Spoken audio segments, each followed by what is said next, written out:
que un ángel juró por el que vive por los siglos de los siglos, que creó los cielos y las cosas que están en él, y la tierra y las cosas que están en ella, y el mar y las cosas que están en él, que el tiempo no sería más. Amén. Vamos a orar. Querido Padre, te necesitamos en esta mañana para que tú hables a nuestra mente y a nuestros corazones. Nosotros los seres humanos no podemos entrar en las otras mentes y saber lo que está pasando en cada corazón. No tenemos forma de ver la tristeza, el dolor, el sufrimiento, la depresión por la que muchas personas están pasando. Pero sí sabemos que tú conoces nuestros pensamientos. Pero además sabemos que tú eres sensible a nuestro dolor. Por eso, Señor, ayúdanos en esta mañana a encontrar una razón para esperar por tu tiempo y el tiempo de tu liberación. Ese día cuando tú nos libertarás para siempre de todo dolor, de toda tristeza. Porque te lo pedimos en el nombre de Jesús en esta mañana. Amén. Anoche estábamos hablando de cómo nosotros nos movemos en un tiempo que es diferente al tiempo de Dios. Nuestra esperanza se basa en las cosas que podemos ver. Se basa en las cosas que podemos entender. Pero la Biblia nos enseña que nuestra esperanza debería basarse siempre en las cosas que Dios puede ver. Buenos días, Ariel. Me alegra de verte. Y hay un dicho que dice: el tiempo de Dios es perfecto. Hay otro dicho que dice que Dios nunca llega tarde, aunque a veces para nosotros parece que nuestra vida ha avanzado a un nivel y nos ha llevado a lugares que parece que es muy tarde para nosotros. A veces vemos personas que están en la calle sin esperanza y decimos: para esa persona es muy tarde. Y cuando decimos tarde estamos hablando de tiempo. Quiere decir, se pasó su tiempo y perdió la oportunidad de hacer algo útil con el tiempo que tenía. Pero yo te quiero decir, el tiempo de Dios no es tu tiempo. Por eso en esta mañana quiero presentarte una idea diferente. Quiero presentarte esto desde la perspectiva de Dios. Por eso quiero invitarte a leer en el libro de los Hechos, el capítulo 1, los versículos 6 y 7. Ahí estaban los apóstoles, después de haber pasado el charco de la muerte de Jesús, después de haber sufrido intensamente, después de haber esperado una respuesta en su tiempo, porque ellos pensaban que Jesús iba a gobernar en su tiempo, en sus días, y los iba a libertar para siempre del sufrimiento que causaba en sus vidas el imperio romano. Sin embargo, Jesús, en lugar de derrotar al imperio romano, murió crucificado por el imperio romano en una cruz. Y ahora, después que los discípulos vieron a Jesús resucitado, estaban felices y ahora pensaron: ahora sí, Jesús nos va a resolver el problema que nos causa el imperio romano. Y en ese contexto, el capítulo 1, versículos 6 y 7 dice: entonces los que se habían reunido le preguntaron, diciendo: Señor, ¿restaurarás el reino de Israel en este tiempo? Yo no sé, nosotros tenemos una especie de obsesión con la espera y con el tiempo. Usted nunca ha escuchado decir a una persona: estoy loco porque se acaba este día, estoy loco porque pase la semana. Y no nos damos cuenta que cuando decimos eso, estás pidiendo que pase parte importante de tu vida, porque ese día no regresa. Pero de alguna forma nosotros siempre queremos saber qué va a pasar en el futuro. Señor, ¿vas a resolver nuestros problemas hoy, en este tiempo? ¿O vas a resolver los problemas que yo creo que para mí son importantes? En el capítulo 6 de Apocalipsis, versículo 10, ahí encontramos un grupo de personas que sufrieron. Y no sufrieron por ser delincuentes, no sufrieron por tener problemas con la justicia, sufrieron por causa del nombre de Jesucristo. Quiere decir, estas personas eran personas que mientras el mundo los odiaba, ellos amaban al mundo. Mientras los maltrataban, ellos oraban. Mientras los maldecían, ellos pedían bendición sobre ellos, porque era lo que Jesús les había dicho que hicieran. Y ahora, muertos, y nosotros no creemos que cuando una persona muere va al infierno, al paraíso. Nosotros creemos que cuando una persona muere pasa al descanso hasta que Cristo regrese por segunda vez, y ahí sí entonces viviremos eternamente.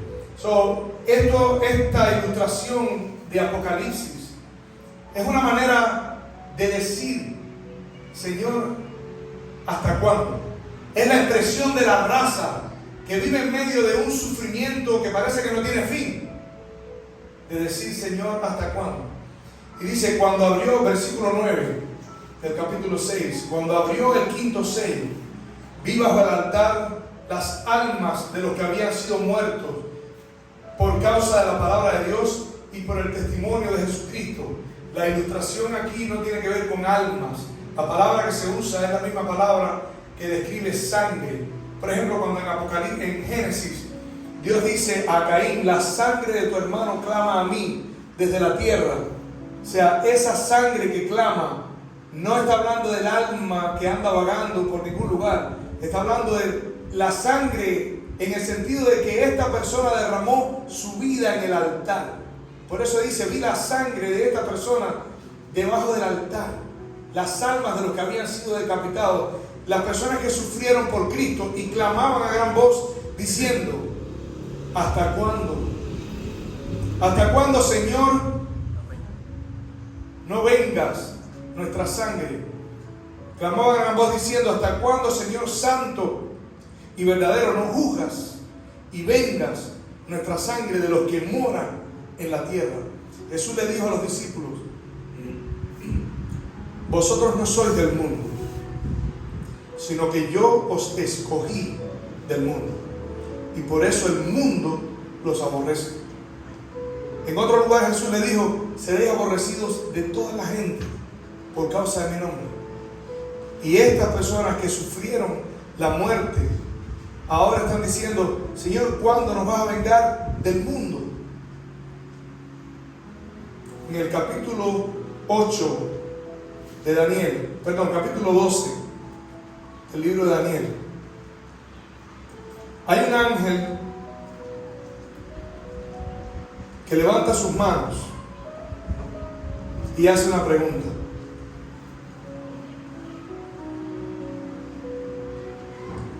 Dice allí, y dijo uno al varón vestido de lino que estaba sobre las aguas del río, ¿cuándo será el fin de estas cosas? En el capítulo 8, versículo 13,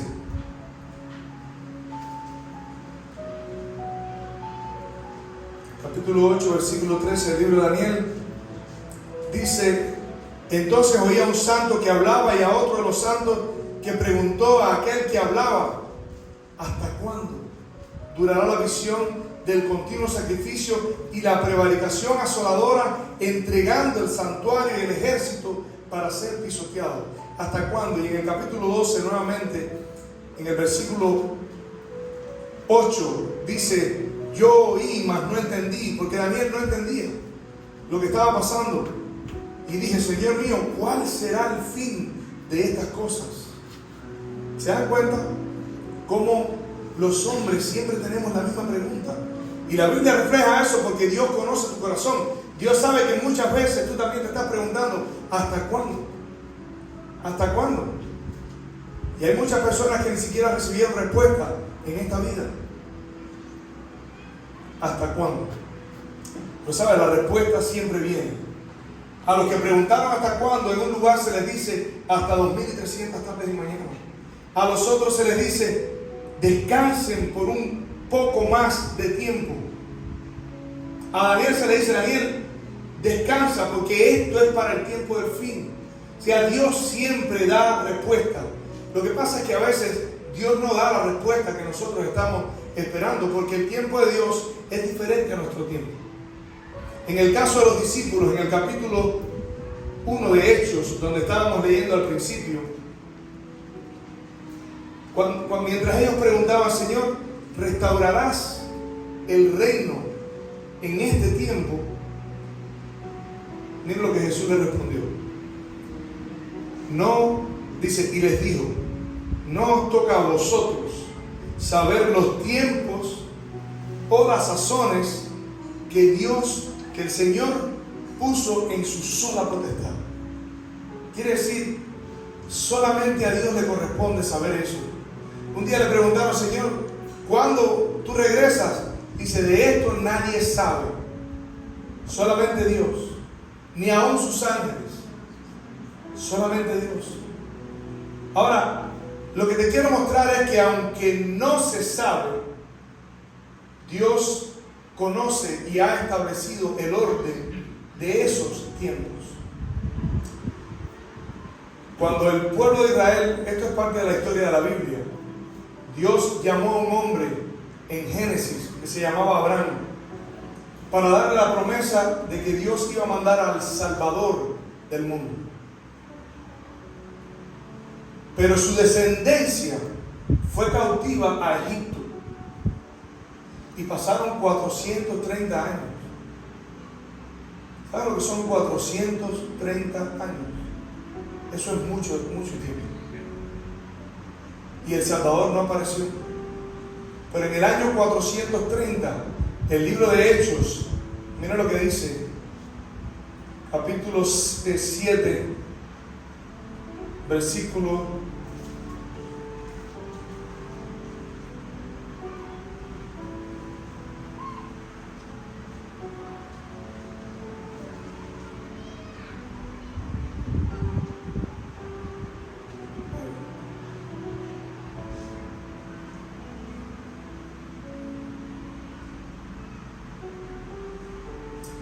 No sé dónde está, pero dice: cuando llegó el tiempo del cumplimiento de la promesa, nació Moisés. Quiere decir que ellos pasaron 430 años esperando por un libertador. Y cuando muchas personas habían muerto, los tíos, los primos, los abuelos fueron pasando de generación en generación sin ver el cumplimiento de la promesa. Sin embargo, la Biblia dice: pero en el tiempo de Dios, cuando llegó el tiempo en que debía nacer el libertador, nació. Y Dios libertó a su pueblo. Y ese pueblo fue a una tierra que Dios les había prometido. Pero a causa de la desobediencia, ese pueblo que estaba esperando también la venida del libertador para resolver el problema del hombre, en desobediencia a Dios, fue cautivo nuevamente a otra nación. Cuando los babilonios tomaron cautivos a los israelitas, parecía que era el fin. No existe probablemente no existen naciones que hayan ido cautivas completas. Se los llevaron a casi todos, y que esa nación pudiera ser restaurada nuevamente. Hubieron muchas naciones que desaparecieron. De hecho, de las 10 tribus del pueblo de Israel eran 12. 10 se desaparecieron, se esparcieron en medio de uno de los cautiverios. Sin embargo, Dios había prometido que Él iba a restaurar a su pueblo y que de ahí iba a venir el Salvador del mundo. ¿Y sabes cuánto tiempo pasó? Daniel recibió una profecía que decía que después de 490 años, pero la Biblia dice que cuando pasaron los 490 años, Cristo nació. Y probablemente tú no sabías que la Biblia decía cuándo Cristo iba a nacer. Es por eso que Jesús, como yo estaba diciendo anoche, entró en la historia y partió la historia. Ninguno de estos hombres que ustedes conocen, personas importantes en la historia del mundo, tienen profecía de nacimiento ni de muerte, y mucho menos de resurrección. Sin embargo, Cristo, la Biblia dice que venido el tiempo, nació. Quiere decir, a veces el tiempo de Dios demora. Pero eso no quiere decir que no va a venir. Jesús le dijo a los apóstoles, no les toca a ustedes conocer los tiempos o las sazones que Dios ha puesto en su sola potestad. ¿Sabes cuánto se demoró? Vamos por 2000 años después de ese tiempo. ¿Será que Dios va a hacer justicia? ¿Se olvidó Dios de la promesa que hizo de que iba a hacer justicia? ¿Será que todavía podemos seguir confiando, tenemos esperanza? En el capítulo 12 del libro de Daniel, mientras Daniel está haciendo la pregunta, confundido a causa de las cosas que no entendía, el ángel le dice, capítulo 12, versículo 4, pero tú, Daniel, cierra las palabras y sella el libro, porque esto es para el tiempo del fin. Imagínense, Daniel estaba prácticamente en el año 70 después de ese cautiverio, el segundo que mencioné en Babilonia. Él estaba esperando la liberación del pueblo de Dios, y ahora Dios le dice, sella el libro, sella esto, porque esto es para el tiempo del fin. Ahora, olvídense de lo que estaba sintiendo Daniel. Lo que te quiero decir es que nosotros somos las personas que vivimos en el tiempo del fin. Amén. Quiere decir, la promesa que Dios le hizo a Daniel se ha extendido 2000 años, pero está llegando hasta nuestros días. Y está hablando acerca de la gran liberación que Dios tiene para su pueblo. En el versículo 1 dice, en aquel tiempo, ¿de qué estamos hablando? Del tiempo de Dios. Dice, en aquel tiempo se levantará Miguel. ¿Sabe quién es Miguel? Cristo, Jesús, nuestro mediador, nuestro intercesor, nuestro abogado, nuestro redentor, nuestro restaurador. Anoche estábamos hablando de cómo Dios le ha dado tiempo a las personas para que tengan la oportunidad de restaurar su vida. Y yo te quiero decir, Dios puede restaurar tu vida, no importa la edad que tengas, no importa lo que hayas vivido, no importa lo que hayas hecho. Dios tiene el poder para restaurarte. Y es por eso que Dios aún te ha extendido la vida, Raúl. Es por eso que Dios nos está extendiendo la vida, Ronnie. Es por eso que Dios nos está extendiendo la vida a todos ustedes y a mí también. Y mientras Dios está hablando de la promesa, le dice, pero Daniel, sella las palabras, sella el libro, porque esto es para el tiempo del fin. Sin embargo, encontramos en Apocalipsis capítulo 22 unas palabras muy parecidas a las que se le dijeron a Daniel. Muy parecidas. Está hablando también del libro. Y ahí en el versículo 10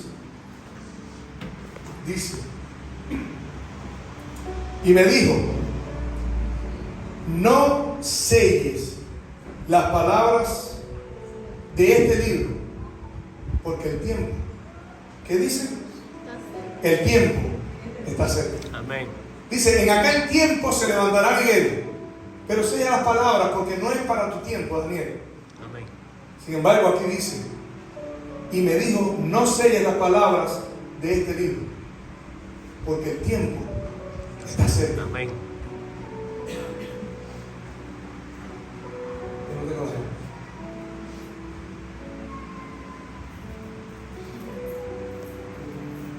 Hay que esperar.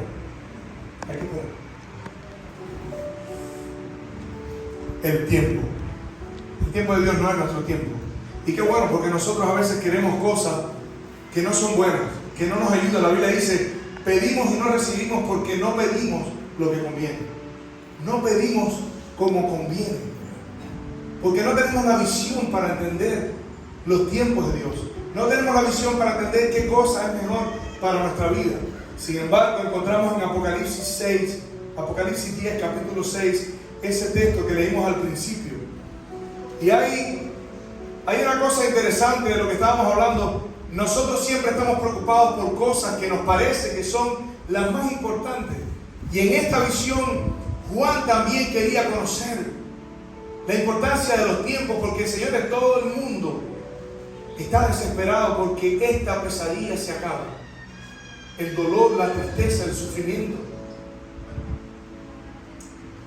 Y aquí Juan está teniendo una visión. En el versículo 4 dice: cuando los 7 truenos hubieron emitido sus voces. Escuche, él está viendo la visión y vio algo impresionante. 7 truenos emitieron sus voces.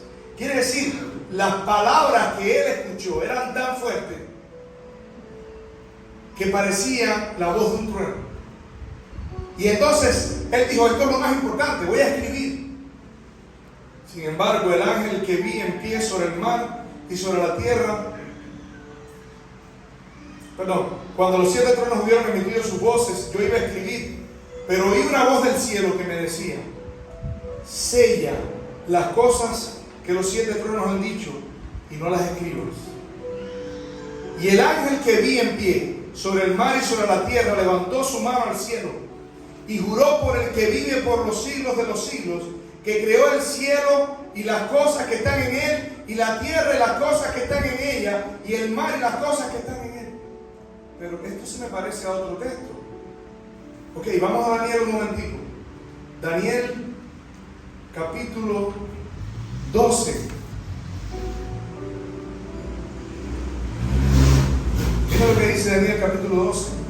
Y oí al varón vestido de lino que estaba sobre las aguas del río, el cual alzó su diestra y su siniestro al cielo y juró por el que vive por los siglos de los siglos. Es la misma escena. Sin embargo, aquí, miren lo que dice: que será por tiempo, tiempo y medio tiempo. Otra vez entramos en la cuestión incómoda, difícil de interpretar de los tiempos.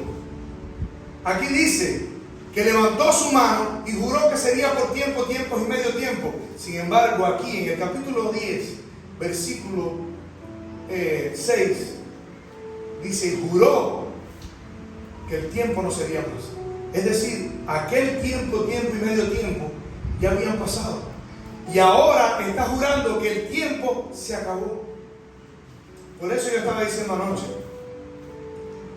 que lo que todos nosotros tenemos en común es que nuestro tiempo se está acabando. Nuestro tiempo está llegando a su fin. Y tú puedes decir: pero no seas pesimista, yo tengo 25 años. No, yo no te estoy diciendo que te vas a morir. Yo te estoy diciendo que cuando tengas 70 años te vas a morir. O 75, o 80, o 95, o 100. No importa cuán larga sea tu estancia en este mundo, todos vamos a un mismo lugar y todos tenemos el mismo problema. Nuestro tiempo se está acabando. Por eso es que nuestra pregunta, la pregunta de esta persona: Señor, ¿hasta cuándo nos juzgas? ¿Cuándo se acaba esto? Capítulo 18 del Evangelio según San Lucas.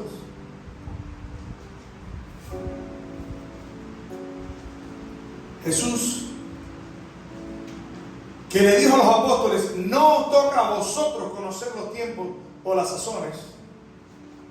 Ahora nos dice que sí nos toca. Porque a ellos les dijo: ustedes no tienen que saber tiempos y sazones, pero recibiréis poder cuando venga el Espíritu Santo sobre vosotros, y me seréis testigos en Jerusalén, en Judea, en Samaria y hasta lo último de la tierra. Y por eso el Evangelio llegó hasta nuestros días. Miren qué profecía tan increíble. Como algo que Jesús dijo hace 2000 años a un grupo de aproximadamente 120 personas que habían ahí, pero principalmente a los 12 apóstoles: ustedes van a predicar el Evangelio hasta el fin del mundo. Amén. Séquese la hierba, marchítese la flor, pero la palabra del Dios nuestro permanece para siempre. Amén. Hasta que pasen el cielo y la tierra, ni una jota ni una tilde perecerá de este libro. Amén. Todo se está cumpliendo de una forma impresionante. Y lo interesante de esto es que no solamente ellos predicaron el Evangelio, no lo predicaron sentados en buenos carros, en aire acondicionado, con el amor y el favor de las personas. El Evangelio entró en la casa de los emperadores a través de la persecución de los cristianos. Hay un texto en la Biblia que dice: errantes por los valles, por las cuevas, vestidos de pieles de ovejas, perseguidos, aserrados, maltratados, dice, de los cuales el mundo no era digno. Quiere decir, estas personas tenían 0 probabilidades de triunfar. Este mensaje tenía 0 probabilidad de llegar hasta nuestros días, porque hombres poderosos se impusieron para que este mensaje no llegara. Nerón, Decio, Diocleciano, todos los emperadores romanos de alguna forma tuvieron un tiempo de persecución y los mataban, señores, los metían en el Coliseo romano y se los echaban a los leones, los crucificaban, les daban candela, los torturaban. En el tiempo de la Inquisición, los que defendían la palabra de Dios, el mensaje que llegó hasta nuestros días, dieron sus vidas, los amarraban ahí. Yo estoy viendo un documental que después se lo puedo compartir, de Walter Bray, es quien habla sobre eso, haciendo un recuento en el lugar donde están las herramientas que utilizaban para torturar a los cristianos. Y algunas de esas herramientas los estiraban para hacerlos desfallecer. Y a través de su sufrimiento, el Evangelio llegó hasta nosotros. Amén. La Biblia dice que estas personas, su sangre era semilla. Mientras más morían, más personas aceptaban ese mensaje. Amén. Porque es que hay que estar loco para morir por una mentira. Cuando alguien está dispuesto a dar su vida por algo, es porque eso tiene que ser verdad.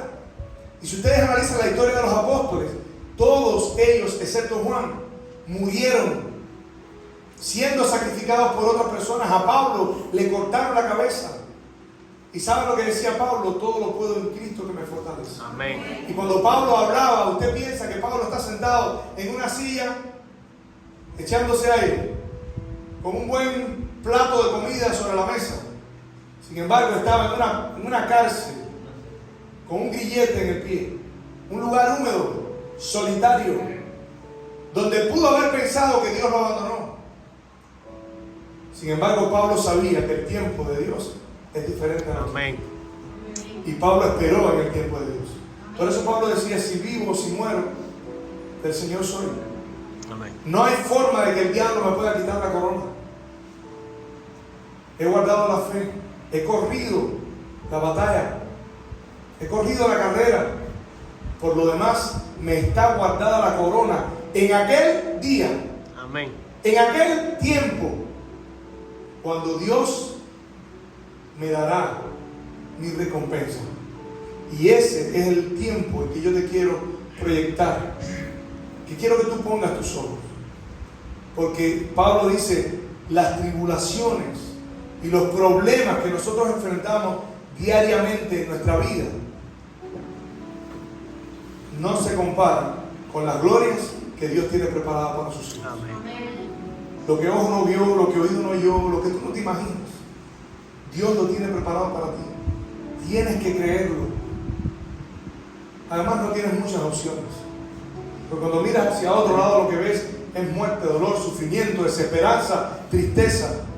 Ayer estuve hablando con un amigo, ustedes conocen muy bien, que me estaba contando, porque yo no pude hablar con él hasta ayer, cómo perdió sus 2 hijos. Y me dice, Leo, hemos pasado un tiempo como el tiempo de Job. Perdimos todo. No sabemos cómo hemos llegado hasta aquí.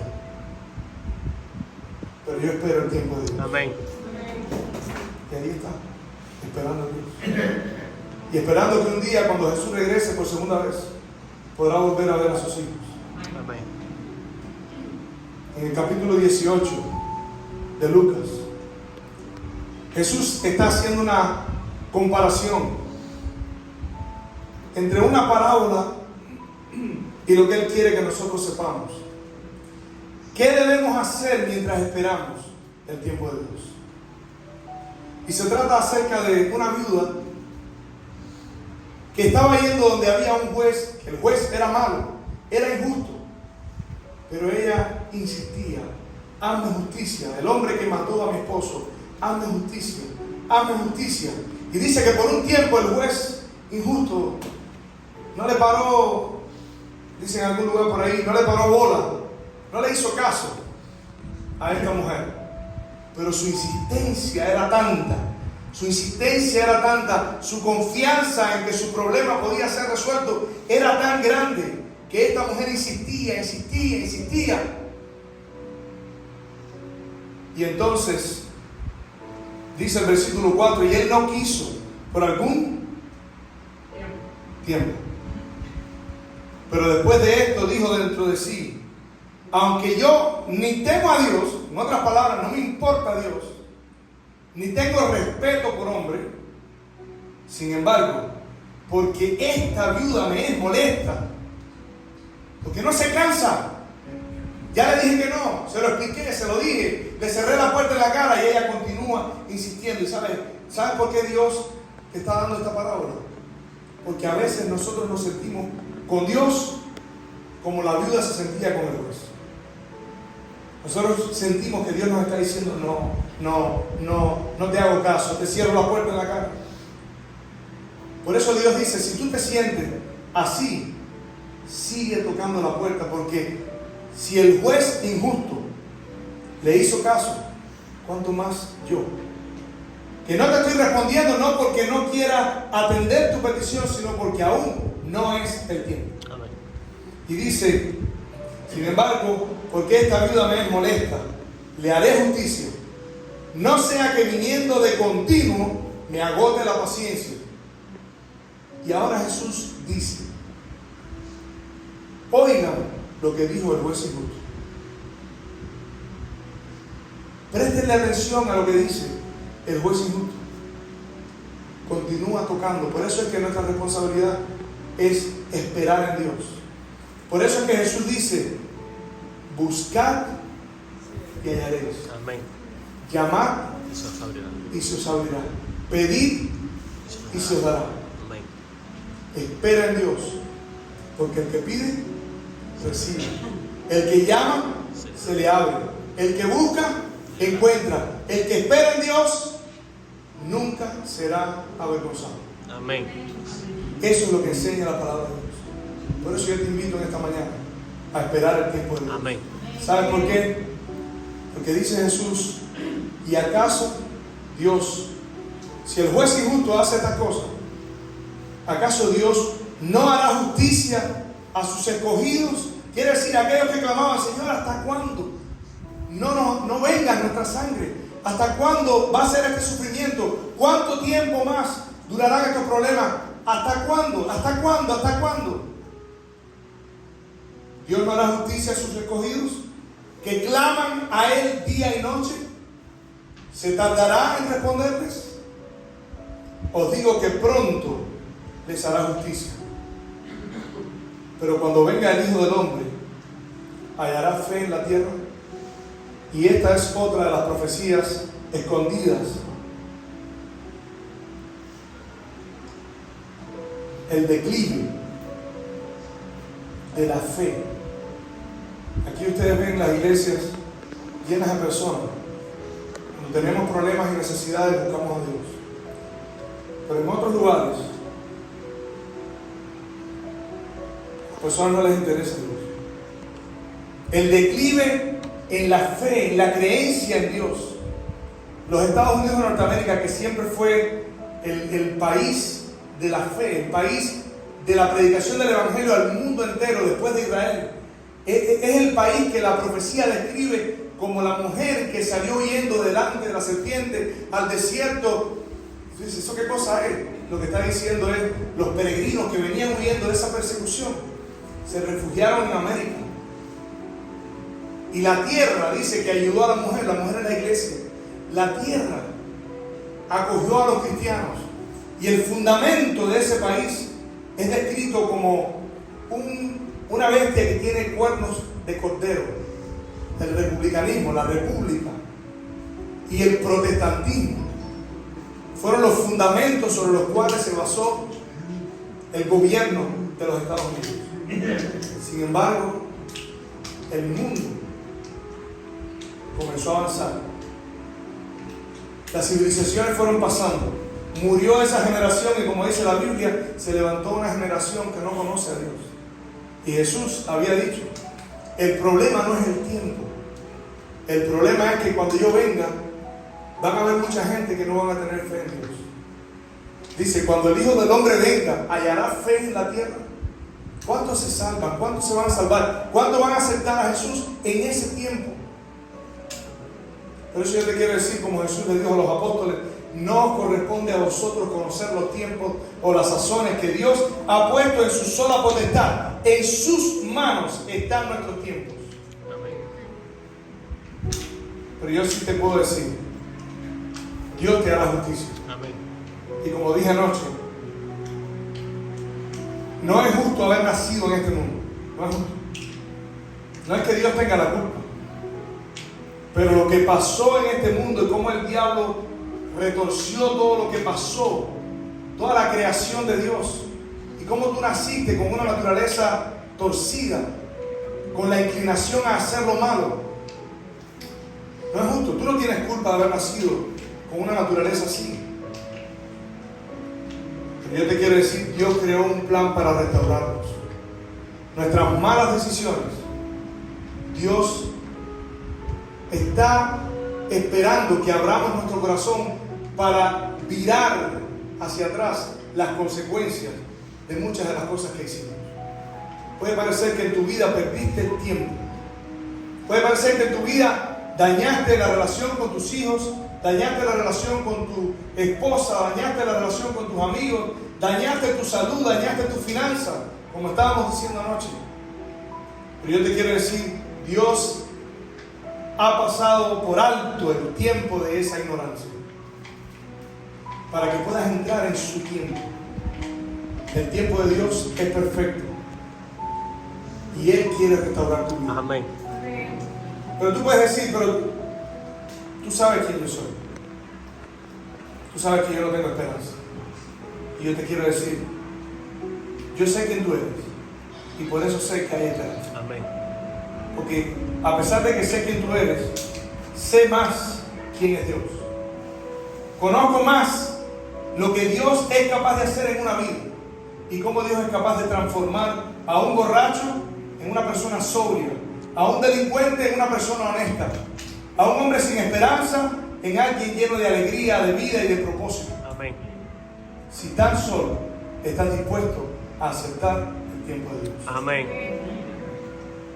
Los tiempos de Dios no conocen premuras ni demoras. Él siempre llega en el momento que más tú necesitas. Amén. Y también, como dije anoche, tu sufrimiento tiene fecha de vencimiento. Tu sufrimiento pronto va a acabar. Tu tristeza, tu dolor, tus preocupaciones, tus necesidades tienen fecha de vencimiento. Tienen una etiqueta donde dice, se vence. De aquí en adelante no habrá más dolor, ni muerte, ni dolor, ni clamor, ni tristeza, ni llanto. No tendremos que despedirnos más. No tendremos que experimentar otro COVID, porque allí comeremos del árbol de la vida, que tiene frutos para todas tus necesidades. ¿Te gustaría decirle, Señor, quiero aceptar tu tiempo? Amén. ¿Te gustaría decirle, Señor, yo sé que a veces parece como que tú no respondes, pero al menos hoy escuché que no es que tú eres un juez injusto que cierra la puerta en mi cara, sino que todavía no ha llegado tu tiempo? Amén. ¿Te gustaría decirle, Señor, en esta mañana yo quiero aceptarte como mi Salvador? Amén. ¿Hay alguien aquí que le gustaría decir, Señor, yo quiero Amén. conocer más de ti? Yo quiero esperar en ti. Quiero tener un corazón lleno de esperanza. ¿Eso es posible? Amén. ¿Es posible vivir libre del estrés? Déjame decirle, hay un tipo de angustia que yo, este término, no sé si ustedes lo van a entender, pero hay personas que reciben un golpe tan fuerte que dicen, eso fue un golpe sordo. No tiene nada que ver con escuchar. Es que es un golpe tan fuerte que tú pierdes la noción de dónde vives, de dónde estás. Cuando abres tus ojos dices, ¿qué hago aquí? Y todos los que te miran dicen, ¿qué le pasó en la cabeza? Así hay personas que están pasando por esa situación, por ese dolor, por esa desesperanza en esta mañana. No importa la edad que tengan, esto no tiene que ver con edades. He hablado con personas que son jóvenes, 13, 14, 15, 16 años. Se les cae el pelo, les salen granos en la piel, tienen dolores que los médicos no encuentran. No están enfermos del cuerpo, están enfermos de la mente. El estrés, el justificado estrés, la tensión, el dolor, la tristeza, la desesperanza es tan grande. Cuando tú no ves salida, cuando tú estás a punto de morir, tú sabes que estás a punto de morir. ¿Qué queda? La muerte es un extraño en este mundo. No podemos aceptar eso. Por mucho que queramos, no podemos aceptarlo. Entonces, cuando llega ese momento, anoche estábamos diciendo también, tú te sientes descorazonado. Es como si tomaran un garfio de cinco puntas y te hicieran así al corazón y te lo desgarraran. Yo te quiero decir, hay esperanza. Jesús está regresando. Y Jesús prometió que el tiempo no será más. Y ese tiempo es nuestro tiempo. Nosotros probablemente vamos a ver a Jesús regresando a nuestros días. Y ojalá que así sea. Amén. Hay alguien que le gustaría venir al frente para orar por él. Amén.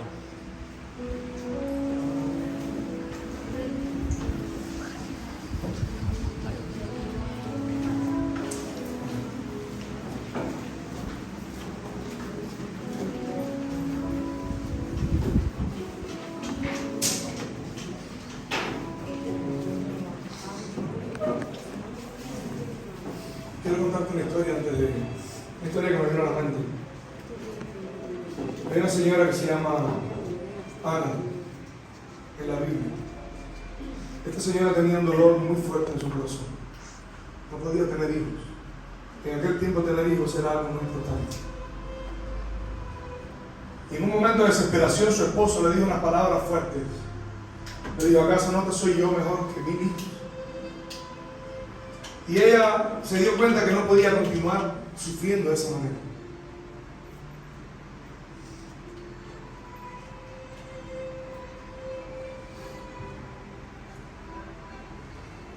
Y ese día fueron a Jerusalén. El viaje tomó varios días. Y cuando llegó al templo, se arrodilló y clamó a Dios. Clamó a Dios por un hijo. Clamó a Dios por resolución, para resolver su problema. Y mientras oraba, dice la Biblia que ella solamente movía sus labios. Y el hombre insensible, el siervo de Dios que estaba supuesto a saber lo que le estaba pasando a esa mujer, le dijo, borracha, vomita tu vino. ¿Cómo vienes al templo con esa borrachera? Y ella le dijo,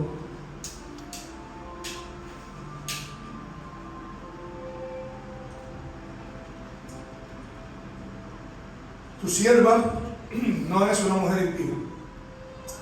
Tu sierva es una mujer que ha derramado su corazón delante de Dios. Amén. No tengas a tu sierva, pero una mujer impía. Y dice que Elí, el sacerdote, le dijo a la mujer, ven en paz y que Dios conceda tu petición. Y desde ese momento, la Biblia dice que ella no estuvo más triste. Amén. Yo te quiero decir en esta mañana, yo sé que estás sufriendo. Ven en paz. Amén. Y que Dios te conceda tu petición. Amén.